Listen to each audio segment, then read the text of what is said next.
ప్రతి విశ్వాసితో ఉన్నాడు. చాలాసార్లు మనం ఫీల్ అవుతాం, నాతో ఎవరు లేరు, నాకెవరూ లేరని. నేను ఆయన నీతో ఉన్నాడు, ఎనీ టైం నీతోనే ఉన్నాడు.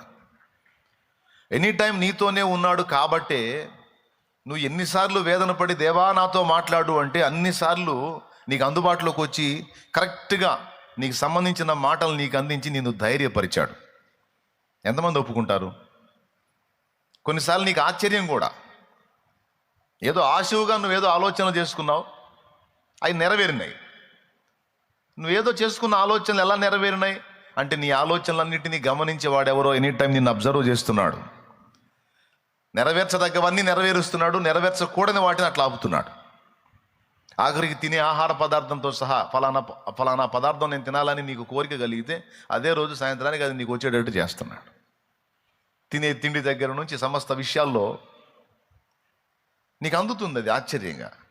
నీకు ఎట్లా అనిపిస్తుంది అంటే, అరే నేను విచిత్రం ఉంది, నాకు అసలు నేను అనుకోలేదు, అసలు ఈరోజు పొద్దునేదో అట్లా అనిపించింది, అది ఎలా వచ్చింది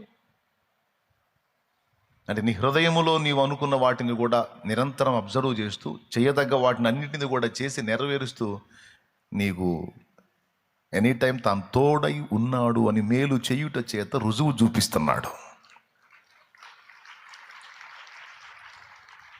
ఎప్పుడు ఫీల్ అవ్వద్దు నేను సింగిల్ అని, ఎప్పుడు ఫీల్ అవ్వద్దు నేను ఒంటరని. ఎనీ టైం నిన్ను అబ్జర్వ్ చేస్తూ పిచ్చిగా నిన్నే ప్రేమిస్తూ గడియ ఒక క్షణం కూడా నిన్ను విడనాడకుండా నిన్ను గమనించిన నా తండ్రి, నా ప్రభు ఎనీ టైం నీతో ఉన్నాడు.